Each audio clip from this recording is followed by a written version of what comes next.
એટલે તમને એમ લાગે કે ભાઈ હું 6 મહિના પહેલાં તો બહુ સરસ 5 સીડી ચડી શકતો હતો, પણ હવે 3 સીડી ચડવામાં બી મને શ્વાસ ચડવા માંડ્યો છે, કે છાતી ભારે લાગવા માંડી છે, કે વીકનેસ આવવા માંડી છે, તો ધેટ મીન્સ તમારા હાર્ટ તમને કોઈક ઇશારો કરી રહેલો છે. બધાને ખબર છે કે એ દિલ હે કે માનતા નહીં, પણ દિલ ચાલે છે કે નહીં એ ખબર નથી પડતી. હાર્ટ પર એટલું બધું ધ્યાન નથી અપાયું જેટલું ગીતોમાં કે શબ્દોમાં અપાયું છે.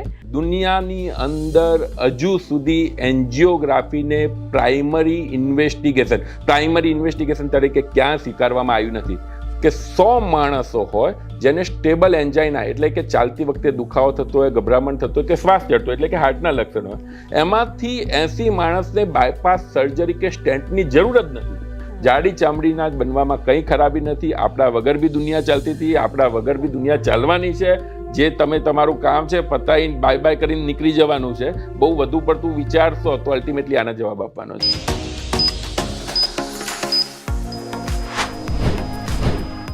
હિન્દી કવિતાઓમાં, ગુજરાતી સાહિત્યમાં, બોલિવૂડના ગીતોમાં જેનું એટલું બધું મહત્વ છે, એટલું મહત્વ જો આપણે ખરેખર જીવનમાં કે એને સમજવામાં આપ્યું હોત તો કદાચ આ વિષયની હું ચર્ચા ન કરતી. પણ આપણે દિલ પર કવિતાઓ બહુ લખી, દિલ પર ધ્યાન આપવાનું ચૂકી ગયા છીએ અને એટલા જ માટે આજે હાર્ટ વિશે વાત કરવી છે. નમસ્કાર, આપની સાથે હું દેવાંશી. કહેવું છે તમને સાજા રહેજો રાજ, અને એટલે જ મારી સાથે ડૉક્ટર સ્વપ્નિલ શાહ છે. MD ફિઝિશિયન છે, લાઇફસ્ટાઇલ વેલનેસ ક્લિનિક ચલાવે છે અમદાવાદના સેટેલાઇટ વિસ્તારમાં. અને એમની પાસેથી મારો સૌથી પહેલો પ્રશ્ન જે મારા મનમાં આવી રહ્યો છે કે બધાને ખબર છે કે એ દિલ હે કે માનતા નહીં, પણ દિલ ચાલે છે કે નહીં એ ખબર નથી પડતી. હાર્ટ પર એટલું બધું ધ્યાન નથી અપાયું જેટલું ગીતોમાં કે શબ્દોમાં અપાયું છે. તો મારે એ સમજવું હોય એકદમ સામાન્ય માણસ તરીકે, હું બેઠી છું તમારી આગળ અત્યારે, મારું હાર્ટ વ્યવસ્થિત ચાલી રહ્યું છે કે નહીં, કોઈ એવા સિમ્ટમ્સ ખરા કે મને ખબર પડે કે નહીં હું એકદમ હેલ્ધી છું, ફિટ છું? Yes, sure.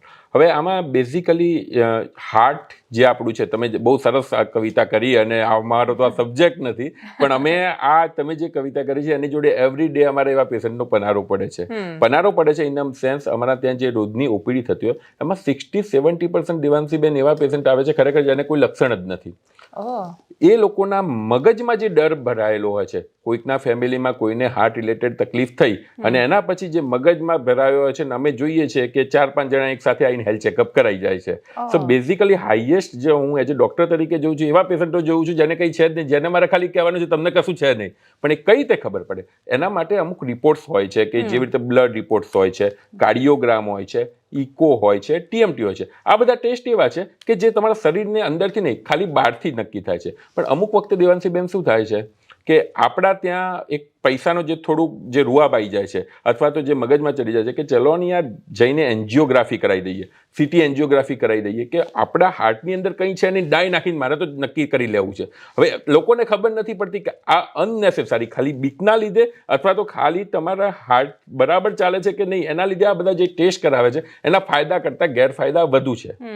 સો આ બધી વસ્તુમાં જ્યારે બી તમને કોઈ લાગે કે તમારું હાર્ટ હેલ્ધી છે કે નહીં, તો બેઝિક ટેસ્ટ કાર્ડિયોગ્રામ છે, ઇકો છે, TMT છે, એવા બેઝિક ટેસ્ટ કરાવો ને તમને ખ્યાલ આવી જાય. એમાં કંઈ આવે તો પછી આગળના ટેસ્ટ આવવાના, ના કે આગળના ટેસ્ટ કરાવીને પાછળ આવવાનું. અચ્છા, તો એન્જિયોગ્રાફીમાં શું થાય અને કેવી રીતે ટેસ્ટ થાય, કેટલાનો હોય? સો એન્જિયોગ્રાફી બેઝિકલી શું કરતા હોય છે કે તમારા હાર્ટમાં અહીંથી એક ઇન્જેક્શન નાખતા હોય છે, એનો તાર નાખતા હોય છે, તાર અંદર સુધી જતો હોય છે, એમાંથી ડાઈ નાખીને હાર્ટની નળીઓની તપાસ થતી હોય છે CT સ્કેન દ્વારા. એટલે ડાઈ નાખી કે નીકળ્યું કે નહીં, હા, નીકળ્યું કેટલા ફ્લોથી નીકળે છે એના ઉપરથી તમને ખબર પડે કે કેટલા ટકા બ્લોકેજ હોય છે. હવે તકલીફ શું થાય છે? રિપોર્ટ બહુ સારો છે, પણ હવે ધારો કે મને કે તમને કોઈને તકલીફ નથી, ખાલી એ બ્લોકેજ જાણવા માટે જ્યારે તમે કરાવો છો ત્યારે એનાથી થતા કોમ્પ્લિકેશન, કારણ કે ડાઈ છે તમારા કિડનીને ડેમેજ કરી શકે છે. એ જે CT સ્કેન પાડે છે તમારા શરીરની અંદર રેઝ નાખી શકે છે. એટલે જે લોકોનો શોખ છે કે ભાઈ મારે તો પ્રોપર હેલ્થ ચેકઅપ કરાવવું છે, જે થવું એ પૈસાનો આપણો સવાલ નથી, તો ત્યારે આ વસ્તુની તકલીફ જ્યારે ઓવર લોકો કરતા હોય છે ત્યારે તકલીફ થાય છે. કોસ્ટ એની 10-12 હજાર રૂપિયા થતી હોય છે, પણ જરૂર જ નથી તો શું કરવા એ માટે જવું પડે. 10-12 હજાર મોટી રકમ છે, મોટી રકમ છે. જેની પાસે હોય એ વસ્તુ અલગ છે. ના, તમારી વાત 100% છે, પણ આમાં બે રીતના પેશન્ટ હોય છે. એક પેશન્ટ એવા હોય છે કે જેને એમ છે કે મને ગમે તે થાય એટેક આવી મળી, મારે કોઈ તપાસ નથી કરાવી. બીજા પેશન્ટ એવા છે કે મારે તો ગમે તેવા નાનામાં નાની બીમારી જાણી લેવી છે. બંને જણા એક્સ્ટ્રીમ ઉપર છે. તમારે વચ્ચેનો રસ્તો કાઢવો જોઈએ. ખરેખર કોનામાં જરૂર છે એનામાં જો એ રિપોર્ટ કરાવો તો એનાથી તમને સાચું ડાયગ્નોસિસ મળે અને કોમ્પ્લિકેશન થવાના ચાન્સીસ ઓછા થઈ જાય. હૃદયને થોડું જો આપણે સમજીએ તો કે હૃદયનું કામ જે આપણે પમ્પિંગ જેવું કે ભાઈ બ્લડ છે એ લઈ જાય છે, એ કેવી રીતે કામ કરે? અને મને એવું ક્યારેય મતલબ શ્વાસ તો હું 5 માળ ચડું અને કદાચ 6ઠ્ઠા માળે ચડવાય માંડે, તો શું એનાથી મારે આવવું જોઈએ હોસ્પિટલ? સો બેઝિકલી હૃદયનું કામ છે આખા શરીરની અંદર બ્લડ પહોંચાડવું. અત્યારે હું બોલી રહેલો છું, મારા મગજમાં બ્લડ જાય છે, હું જ્યારે ચાલું છું મારા પગમાં બ્લડ જાય છે, કિડનીને બ્લડ સપ્લાય મળે છે. એના માટેનું હાર્ટ મેઇન ઓર્ગન છે. હાર્ટ જ્યારે એક તમે બીટ કહો છો, ધક ધક ધક, એક બીટ કહો છો ત્યારે એક બીટની સાથે આખા શરીરને બ્લડને ધક્કો મારીને પહોંચાડે છે. હવે કોઈ કારણના લીધે એ બ્લડ સર્ક્યુલેશનમાં પ્રોબ્લેમ થયો, કોઈ કારણ એટલે શું, રસ્તો વચ્ચે ધારો કે બ્લડ જાય છે ને વચ્ચે રસ્તામાં કોઈ આડાશ આવી, તો તમારે પ્રોપર બ્લડ સર્ક્યુલેશન મળી નથી રહેતું હોતું. હાર્ટની નળીઓના જ્યારે બ્લોકેજ ચાલુ થાય ત્યારે તમને બ્લડ સર્ક્યુલેશન મળતું નથી, ત્યારે હાર્ટની અંદરનો બ્લડ સપ્લાય કોમ્પ્રોમાઇઝ થાય છે અને તમને લક્ષણો આવે છે. હવે એનું સિમ્પલ એક્ઝામ્પલ ઘરે બેઠા દર્શકો જોઈ શકશે. મોટે ભાગે હું રૂટીન સિનેરિયોમાં વાત કરું છું, જ્યાં સુધી તમને 70% જેટલું બ્લોકેજ હોય, 70% બ્લોકેજ, 100 જે હોય એમાંથી 70%, ત્યારે બની શકે તમને કોઈ લક્ષણ જ ના આવે. જ્યારે તમે દોડતી વખતે લક્ષણો આવવાના ચાલુ થાય ત્યારે સમજી લેવાનું કે લગભગ 80% લક્ષણો એટલે શું, છાતીમાં દુખાવો થવો, ગભરામણ થવી, થોડો શ્વાસ ચડવો જ્યારે દોડતી વખતે, કારણ કે એ વખતે હાર્ટને વધુ પ્રમાણમાં બ્લડની જરૂર પડે. જ્યારે તમે બેઠા બેઠા હું વાત કરું છું અને મારો શ્વાસ ચડવા માંડે, એનો મતલબ કે મારું 90% જેટલું 90% કરતાં બી વધુ બ્લોકેજ છે. તો આ બેઝિક આઈડિયા છે. એટલે તમને એમ લાગે કે ભાઈ હું 6 મહિના પહેલાં તો બહુ સરસ 5 સીડી ચડી શકતો હતો, પણ હવે 3 સીડી ચડવામાં બી મને શ્વાસ ચડવા માંડ્યો છે, કે છાતી ભારે લાગવા માંડી છે, કે વીકનેસ આવવા માંડી છે, તો ધેટ મીન્સ તમારા હાર્ટ તમને કોઈક ઇશારો કરી રહેલો છે અને ત્યારે તમારે ડૉક્ટરને જઈને બતાવવું જોઈએ. ઓકે. અને ત્યારે ડોક્ટર એન્જિયોગ્રાફી નથી કરતા, એટલે ન કરવી જોઈએ? પ્રાઇમા ફેસી પહેલો કયો ટેસ્ટ કરવાનો? ના કરવી જોઈએ, ના કરવી જોઈએ, ના કરવી.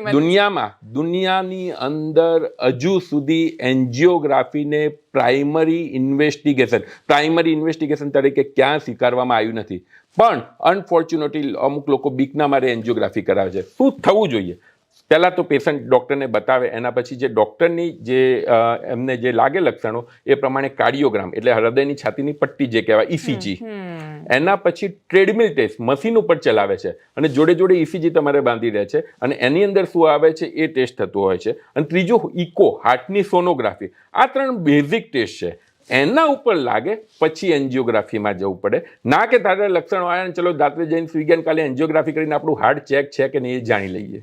પેલી આમાં જે આમ લાઇન્સ બતાવતા હોય છે એમાં ઇસીજીમાં ને ઇકોમાં, એ શેની હોય છે? બસ એ તમારી હાર્ટની રિધમ કેવી છે, હાર્ટની દિવાલ કેવી છે, હાર્ટ કઈ રીતનું મતલબ કેટલા ટકા એટલીસ્ટ ડેમેજ થયું હશે, એ બધું એનાથી ખ્યાલ આવતું હોય છે. ઓકે. અને જો બ્લોકેજ ઇન કેસ ખબર પડી કે ભાઈ બ્લોકેજ હશે 70% કે 80% બ્લોક છે નળીઓ, કેટલી નળીઓ હોય? 2-3 કે? જો મેઇન આપણી 3 નસી હોય, એમાંથી એક નસમાંથી 2 પાસ થતી હોય, એટલે ટોટલ આમ 4 નસો યુઝ્યુઅલી ગણતા હોય.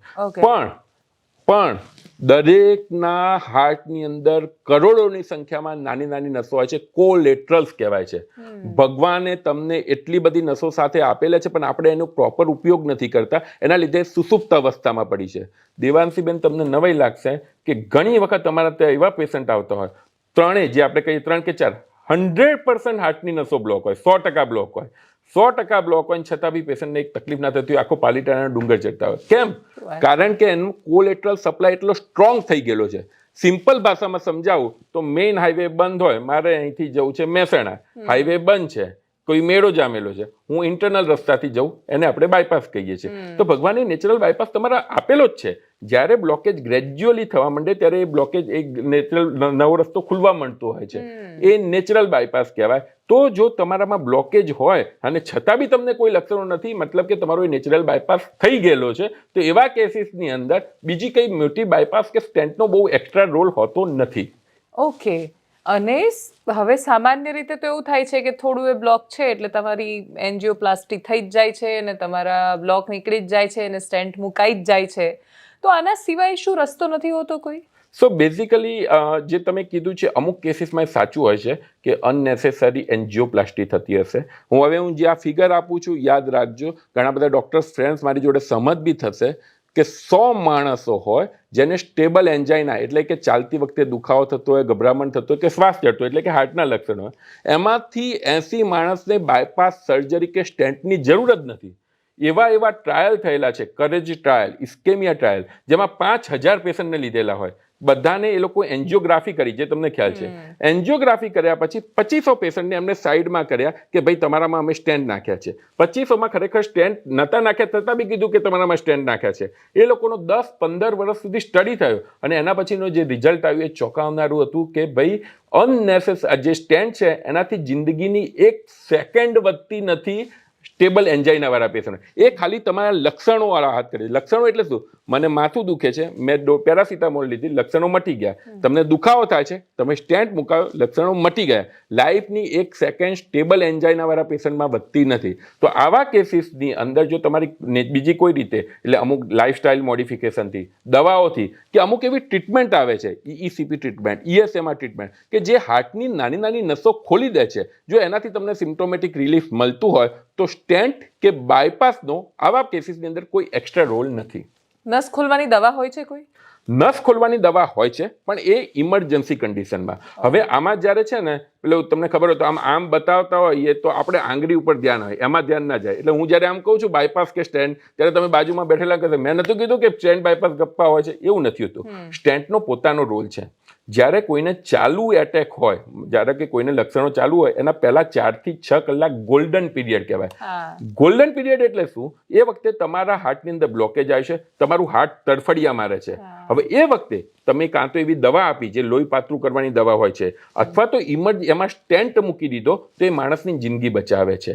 અને અમેરિકા, હું પોતે US ભણેલો છું, ત્યાં આગળ આવી કન્ડિશનને નિપટાવવા માટે અમુક એવી ટર્મ્સ થાય કે જેવું પેશન્ટમાં આવે 10 મિનિટની અંદર તમારે એને સોય લાગી જવી જોઈએ, અડધો કલાકની અંદર ઇન્જેક્શન જવું જોઈએ, કલાકની અંદર સ્ટેન્ટ મૂકવો જોઈએ. અને અહીંયા ઇન્ડિયામાં શું થતું હોય છે, આપણને આવો કંઈ દુખાવો થાય છે, રાત્રે એસિડિટીની દવા લીધી ને સૂઈ ગયા.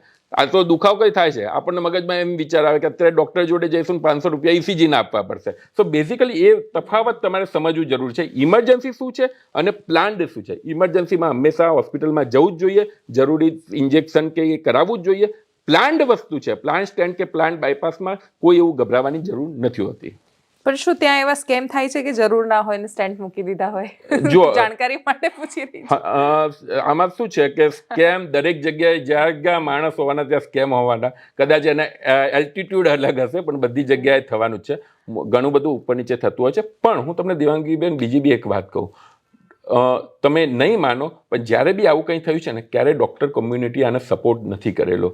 કારણ કે 70-80% લોકોને ખબર છે કે આ વસ્તુ ખરાબ થઈ રહેલી છે અને ત્યારે ક્યારેય કોઈએ સપોર્ટ નથી કરેલો. જે ખરાબ છે ખરાબ છે, બટ એના લીધે તમે જ્યારે આખી ડૉક્ટર કમ્યુનિટીને બદનામ કરો છો, એ વસ્તુ ખોટી છે. આમાં થાય છે તો હું અત્યારે મારી પ્રેક્ટિસ સારી રીતે કરી રહેલો, હું પૈસા લઉં છું, હું મફત કશું કરતો જ નથી. હું તો કહું છું કારણ મારો ધંધો છે, મારો બિઝનેસ છે, એમાંથી મારે રોજીરોટી કમાવાની છે.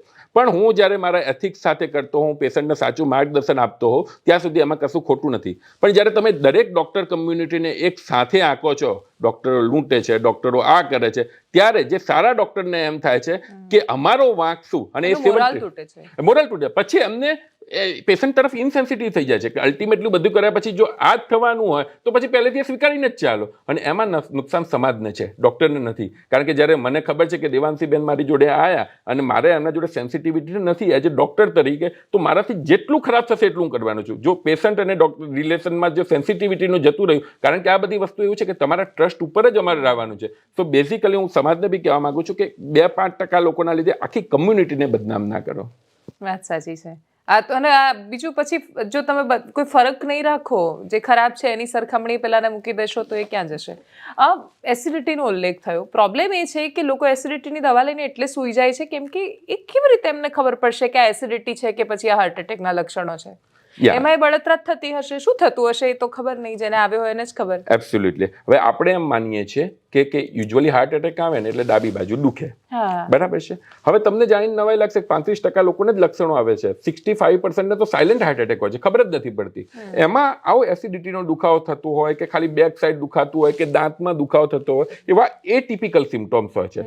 તો જ્યારે કોઈ મોટી ઉંમરના માણસ હોય, જેને ડાયાબિટીસ હોય, બ્લડ પ્રેશર હોય, રિસ્ક ફેક્ટર હોય, તો એવા લોકોએ ક્યારેક આવું અચાનક અડધી રાત્રે ઉઠવું પડે છે, તો એનો મતલબ કે કંઈક સિરિયસ છે. આપણે એવી રીતે વિચારતા હોય કે ભાઈ અત્યારે રાત્રે ક્યાં કોઈને જગાડવા, એના કરતાં મેડિકેશન લઈને સૂઈ જઈએ.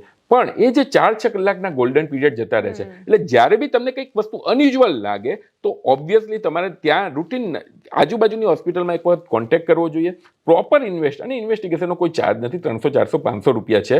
એક વખત તમારે થઈ જાય, તમે એક થાવ કે ના બધું બરાબર છે, પછી ભલે તમે એસિડિટીની ગોળી લો, પણ જાતે નક્કી ના કરવું, એના માટે ડોક્ટરનો કન્સલ્ટ કરવો જોઈએ. ઓકે, તમે જે સાયલેન્ટ હાર્ટ એટેકની વાત કરી, એક બે શબ્દોમાં હંમેશા બહુ ચર્ચામાં આવે છે, એક છે કાર્ડિયાક અરેસ્ટ અને એક છે હાર્ટ એટેક. બંને અલગ છે? બંને બહુ જ અલગ છે, કાર્ડિયાક અરેસ્ટ અને હાર્ટ એટેક. હમણાં તમને ખ્યાલ હોય તો કે 10-12 વર્ષની છોકરીને હવે મોટાભાગના મીડિયામાં, મોટાભાગના ન્યૂઝપેપરમાં હાર્ટ એટેક આવ્યું. હવે 10-12 વર્ષના છોકરાને હાર્ટ એટેક આવી જ ના શકે, એ યુઝ્યુઅલી કાર્ડિયાક એરેસ્ટ હોય. બંનેમાં ફરક શું છે? આ મારું હાર્ટ આમ ધબકે છે, સડનલી સ્ટોપ થઈ ગયું, that is cardiac arrest. But આ હાર્ટને માલતો બ્લડ સપ્લાય થોડો કોમ્પ્રોમાઇઝ થયો અને હાર્ટનો થોડો પાર્ટ ડેમેજ થયો, that is heart attack. Cardiac એરેસ્ટની ટ્રીટમેન્ટ બી અલગ છે. તમે જે જોયું છે કે આ રીતે ચેસ્ટ ઉપર ચડીને જે પુશ કરે છે એને CPR કહેવાય. એ કાર્ડિયાક એરેસ્ટ માટેની ટ્રીટમેન્ટ છે, કારણ કે તમારું હાર્ટ બંધ થયું છે અને ધક્કો મારવો પડે એવો છે. એટલે તમે ડાયરેક્ટલી ચેસ્ટ ઉપર ચડીને જ્યારે તમે મારો છો તો તમારું હાર્ટ ફરીથી ધબકતું થઈ જાય છે. જ્યારે હાર્ટ એટેક વખતે તમે એ કરવા ના જઈ શકો, એ મોટામાં મોટી મૂર્ખામી ગણાય. હાર્ટ એટેક વખતે તમારો ગઠ્ઠો જામેલો છે, એ ગઠ્ઠાને ઓગાળવા માટેની દવા આપવી પડે, ઇન્જેક્શન આપવા પડે, કે જરૂર પડે તો સ્ટેન્ટ મૂકવું પડે. એટલે બંને બહુ ડિફરન્ટ છે, બંનેનો ફરક સમજવો જરૂરી છે. અને હાર્ટ એટેકમાં અમુક એવી મેડિસિન આપી શકીએ કે જેનાથી માણસની જિંદગી બચી શકતી હોય છે. પણ એ નાનકડી છોકરી, મતલબ 5મા-6ઠ્ઠા ધોરણની છોકરી જે ચાલતા જઈ રહી છે, એ પણ એના વિડીયોમાં દેખાઈ રહ્યું છે કે એને કંઈક અલગ લાગી રહ્યું છે, કંઈક થઈ રહ્યું છે, એ બિચારી કંઈ સમજી શકે એ પહેલા એ ઢળી પડે છે. એમને કેમ કાર્ડિયાક અરેસ્ટ આવી રહ્યા છે? આટલું કોમન કેમ થઈ રહ્યું છે? કાર્ડિયાક અરેસ્ટનું મેઇન કારણ છે કોન્જેનેટલ એબનોર્માલિટી. મતલબ જન્મજાત હાર્ટની અંદર કોઈક એવી ડિફેક્ટ હોય કે જે કોઈ સ્ટ્રેસના કારણે, આઈધર ઇન્ફેક્શન, આઈધર ડિહાઇડ્રેશન કે શરીરમાં ફ્લુઇડ પ્રમાણ ઓછું થયું, આઈધર સ્ટ્રેસ, એ કારણે તમારું હાર્ટને ફટાફટ ધબકવું પડે છે. પણ એ એબનોર્માલિટી ત્યારે ઉપર આવીને પુકારે છે અને ત્યારે સડનલી હાર્ટ સ્ટોપ થતું હોય છે. એ કોઈ એની લાઈફસ્ટાઈલ, એમનો કોઈ વાંક નથી. એને કંઈ એવું નથી કે એ નાની છોકરી કંઈક એવી ઇરેગ્યુલર લાઈફસ્ટાઈલ હશે, નહીં કે 10-12 વર્ષના છોકરાને એવું કોઈ સ્ટ્રેસ હશે. બટ એ જન્મજાત એબનોર્માલિટી છે. અમુક એવા રોગો હોય છે જેવી રીતે કે HOCM, હાઇપરટ્રોફિક ઓબ્સ્ટ્રક્ટિવ કાર્ડિયોમાયોપેથી, કે જેની અંદર હાર્ટની વોલ જાડી થઈ જતી હોય છે અને ત્યારે જો તમે અચાનક સ્ટ્રેસ કરવા જાઓ ત્યારે તમારું હાર્ટ સડનલી સ્ટોપ થઈ જતું હોય છે અને કાર્ડિયાક એરેસ્ટના લીધે થતું હોય છે, નહીં કે હાર્ટ એટેકના લીધે. ઓકે. અને ચેસ્ટ પેઇન છે કે પછી મસ્ક્યુલર પેઇન, એનો ફરક કેવી રીતે ખબર પડશે? ઓબ્વિયસલી આમાં શું થાય કે ડાબી બાજુ થાય એટલે આપણને એમ લાગે ચેસ્ટ પેઇન છે. ખાલી દર્શકો માટે બહુ જ સિમ્પલ રીત કહું છું, પણ આને તમે ડાયગ્નોસિસ તરીકે ના લેતા, પણ વારંવાર જો તમને મગજમાં ચાલતું હોય કે મારો ચેસ્ટ પેઇન છે, ખરેખર હાર્ટ એટેક છે કે ખાલી મસ્ક્યુલર દુખાવો, તેના માટેના 5 પોઈન્ટ કહું છું અને બહુ જ સમજવા જેવા છે. ફર્સ્ટ ઓફ ઓલ, જે કોઈ પેશન્ટ અમને આમ આંગળી મૂકીને કહેતું હોય, ફિંગર મૂકીને કહેતું હોય ને કે અહીંયા દુખે છે, એનો મતલબ કે હાર્ટ એટેક હોય જ ના શકે. હંમેશા હાર્ટ એટેકનો દુખાવો કેવો હોય? આમ જાણે હાથી બેસી ગયો એટલું બધું વજન આવતું હોય, બરાબર. બીજો છે કે તમે જ્યારે મૂવમેન્ટ સાથે દુખે છે, હું આમ મૂવ કરું છું અને જો મારો દુખાવો વધી રહેલો છે તો એ ક્યારે હાર્ટ એટેક હોઈ જ ના શકે, એ મસ્ક્યુલર હોય. ત્રીજું છે, જ્યારે તમને દુખાવાની સાથે ગભરામણ થાય, શરીર પરસેવો થઈ જાય, ત્યારે યુઝ્યુઅલી એ હાર્ટ એટેક જ હોય. ચોથું, જ્યારે તમે ખાંસી ખાઓ છો અને એ દુખાવો વધે છે તેનો મતલબ કે ફેફસાનો હોય, ના હાર્ટનો હોય કે ના મસ્ક્યુલર હોય. તો આવા અમુક એના સિમ્પટમ્સ હોય છે. આ બેઝિક વસ્તુ છે, આને ડાયગ્નોસિસ તરીકે ના લેતા, ડૉક્ટરને જરૂરથી કન્સલ્ટ કરજો. વાત સાચી. ડૉક્ટર સ્વપ્નિલ, જો છેલ્લે હાર્ટ વિશેની કોઈ એવી વાત કે જે આપણી ચર્ચામાં ન આવી હોય ને છતાંય તમે એવું માનતા હોય કે નહીં દર્શકોએ જાણવું જોઈએ અને કંઈક તમે કહેવા માંગતા હો તો? ડેફિનેટલી. હવે હું દરેક પેશન્ટને કહેતો હોઉં છું કે કોઈ બી બીમારી એકલી હાર્ટની બીમારી નથી હોતી, એની જોડે જોડે આ બી એટલું ઇન્વોલ્વ હોય છે. અમે જોઈએ છે દેવાંશીબેન કે મોટે ભાગે જે હાર્ટ એટેકના યંગ પેશન્ટમાં જે હમણાં આવે છે એમાં એ પેશન્ટ્સનો ઓવર સેન્સિટિવ નેચર, જે ટાર્ગેટ ઓરિએન્ટેડ જોબ હોય છે, જે ફોમોની ફિલિંગ બધા લેફ્ટ આઉટ ફીલ કરતા હોય છે, કન્સર્ટ થયો હું ના જઈ શક્યો, મેં કંઈક મોટું ગુમાવ્યું છે, એ રીતની જે ફિલિંગ, જે સેન્સિટિવ ઓવર સેન્સિટિવિટી છે એના લીધે હાર્ટના ઇસ્યુ વધતા હોય છે. તો હંમેશા દરેક પેશન્ટને કહેતો હોઉં છું, જાડી ચામડીના બની જવું. પોલિટિશિયન્સને એટલા હાર્ટ એટેક નથી આવતા, કદાચ ખબર હોય તો. મતલબ કે જો તમે જેટલું સેન્સિટિવિટી રહેશો તમારું હાર્ટને અલ્ટિમેટલી જવાબ આપવો જ પડે છે. જાડી ચામડીના બનવામાં કંઈ ખરાબી નથી. આપણા વગર બી દુનિયા ચાલતી હતી, આપણા વગર બી દુનિયા ચાલવાની છે.